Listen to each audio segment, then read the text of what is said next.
नमस्कार प्रिय दर्शकों, स्वागत है आप सभी का एक बार फिर से हमारे YouTube चैनल फेलियर्स माइंड में। मित्रों, अगर आप लोग भी अपनी माँ से सच में प्यार करते हो तभी इस वीडियो को पूरा लास्ट तक देखें, वरना आप वीडियो को स्किप करके जा सकते हो। प्रिय दर्शकों, आज की जो हमारी कहानी है वो बहुत ही प्रेरणादायक एवं ज्ञानवर्धक होने वाली है। तो चलिए आज की इस कहानी को हम शुरू करते हैं। मित्रों, बहुत प्राचीन समय की बात है कि एक गांव में दो माँ बेटे एक छोटे से घर में रहते थे।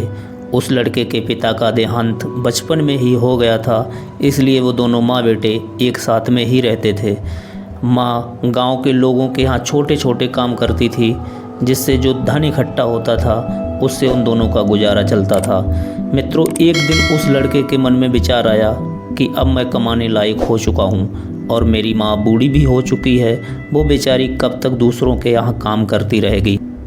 अर्थात अब हमें काम करने की जिम्मेदारी खुद ही लेनी चाहिए। इस प्रकार का मन बनाकर वह अपनी माँ के पास गया और उसे सारी बातें बता दी।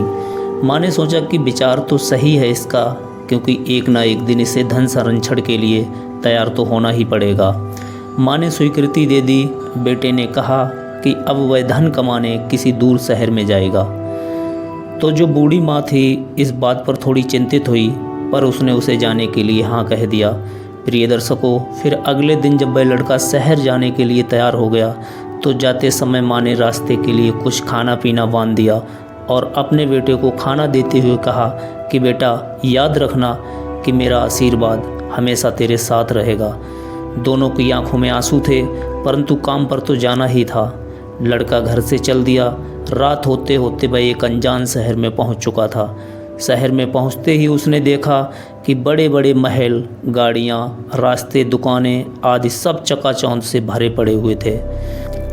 उसकी समझ से सब बाहर था, क्योंकि वो लड़का घर से पहली बार किसी अनजान शहर में आया था।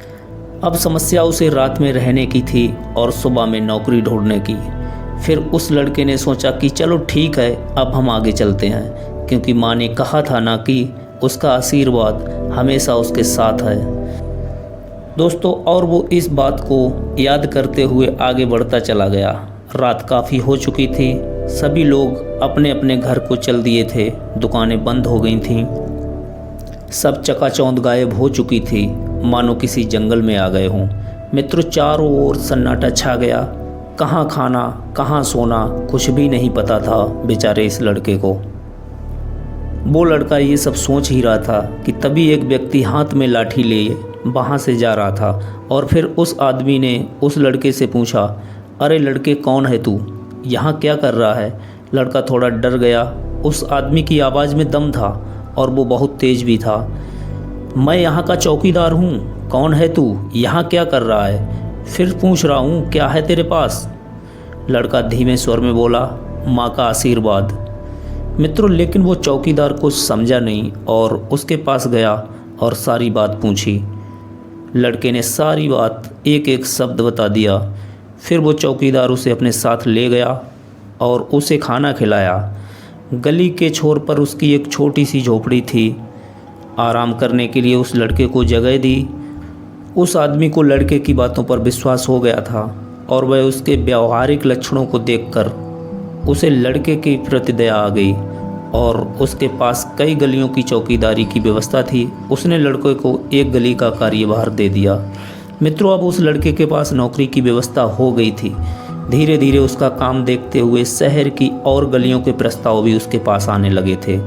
ऐसा होने से अब उसके पास एक विशेष क्षेत्र की संपूर्ण व्यवस्था हो गई थी, क्योंकि प्रिय दर्शकों, माँ का आशीर्वाद जो उसके साथ में था ना। दिन, महीने, बरसों बीत गए और एक दिन रात के समय उसे अपनी माँ की याद आने लगी। दूसरे दिन उसने अपने मालिक से कुछ दिनों की छुट्टी लेने की प्रार्थना की। आखिरकार 1 साल से निरंतर काम भी कर रहा था तो उसे छुट्टी भी मिल गई। दोस्तों, फिर वो लड़का दूसरे ही दिन अपने गांव के लिए निकल पड़ा। जब घर पहुंचा तो उसने देखा कि घर तो खंडर हो चुका है। न पानी, न खाना, घर में मकड़ी के जाला लगे हुए हैं। घर की छत भी टूट चुकी थी। ये क्या हुआ? कहाँ गई माँ?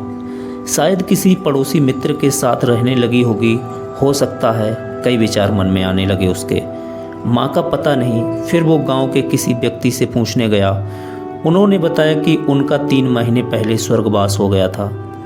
तुम यहाँ पर थे नहीं, इसलिए हमने उनका अंतिम संस्कार कर दिया। बेचारा लड़का ये सुनते ही ज़मीन पर गिर पड़ा। ये कैसे हो गया माँ, ज़ोर ज़ोर से रोने लगा। धन कमाने के चक्कर में मैं तुझे देख भी ना पाया। क्या करूँ, कहाँ जाऊँ, किस काम का है ये धन, जब माँ ही नहीं रही।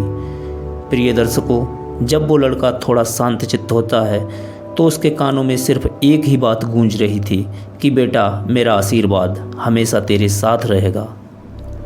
मित्रों, ये कहानी उन सभी व्यक्तियों के लिए है जो महिलाओं को सिर्फ उपभोग की वस्तु मानते हैं और उनका सम्मान नहीं करते हैं। याद रखिए, महिला का इस संसार की रचना में महत्वपूर्ण स्थान है। प्रिय दर्शकों, जिस प्रकार बीज को पेड़ बनने के लिए मिट्टी की आवश्यकता होती है, ठीक उसी प्रकार संसार को आगे बढ़ाने के लिए महिलाओं की आवश्यकता होती है। बिना मिट्टी के बीज का कोई अस्तित्व नहीं है। ठीक उसी प्रकार महिलाएं भी इस संसार को गति प्रदान करती हैं। इसलिए हमें चाहिए कि हम नारी का सम्मान करें। वह जिस किसी रूप में हो, उसका संपूर्ण सम्मान होना चाहिए। तो मित्रों, आज की कहानी आप लोगों को कैसी लगी, आप मुझे कमेंट करके ज़रूर बताएं और साथ में लव यू माँ लिखना भी ना भूलें। प्रिय दर्शकों, ऐसी ही अन्य महत्वपूर्ण ज्ञानवर्धक कहानियाँ देखने के लिए आप हमारे इस चैनल को सब्सक्राइब जरूर कर लें, जिससे हमारी आगे आने वाली ऐसी ही वीडियोज़ सबसे पहले आप तक पहुँचें। तो मिलते हैं फिर किसी नए वीडियो के साथ। तब तक के लिए आप अपना ख्याल रखें।